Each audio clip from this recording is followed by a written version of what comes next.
দর্শক, আমরা যেতে চাই আমাদের সহকর্মী হাবিব রহমানের কাছে। তিনি টিএসসিতে আছেন। সেখানেও সাধারণ মানুষ এবং শিক্ষার্থীরা গাজায় যে নৃশংস হত্যাকাণ্ড চালাচ্ছে ইসরায়েলরা, তার বিরুদ্ধে কর্মসূচি পালন করছেন।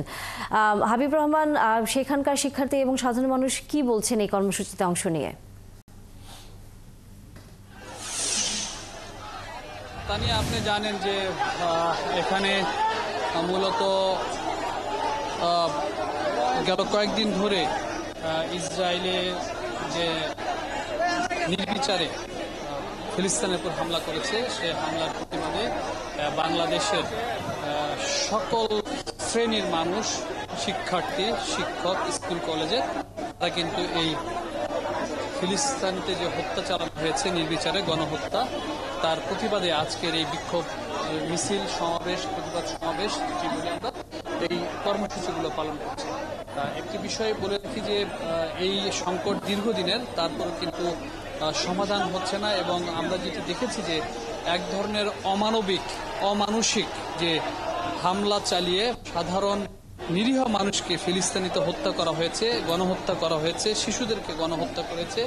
এক্ষেত্রে সারা বিশ্বের যারা উন্নত দেশ বা যারা এই মুসলিম দেশগুলো, সব দেশগুলোই কিন্তু অনেকটাই নিশ্চুপ আমরা দেখেছি। সেক্ষেত্রে বাংলাদেশ এর প্রতিবাদ জানিয়েছে। এই সাধারণ শিক্ষার্থী, শিক্ষক, এমনকি সাধারণ মানুষ, তারা যেটি বলছেন যে ইসরায়েলের এই গণহত্যা বন্ধ করতে হবে। এবং আমরা যেটি দেখছি যে এই মিছিলে কোনো একটি কারণে কিছুটা বিশৃঙ্খলা সৃষ্টি হয়েছে। কেন হয়েছে সেটি আমরা জানি না। এটি আমরা জানানোর চেষ্টা করছি বা জানানোর চেষ্টা করব কেন এই বিশৃঙ্খলাটি হলো। আপনি দেখছেন যে এখানে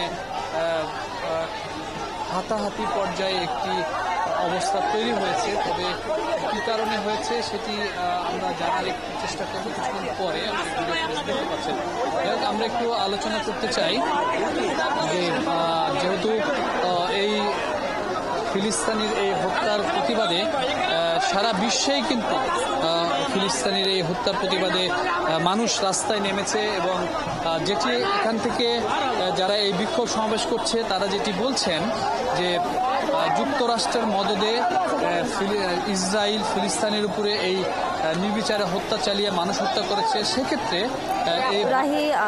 ধন্যবাদ হাবিব রহমান। নিশ্চয়ই আমরা ফিরবো আবার আপনার কাছে এই বিষয়ে খবরাখবর জানবার জন্য।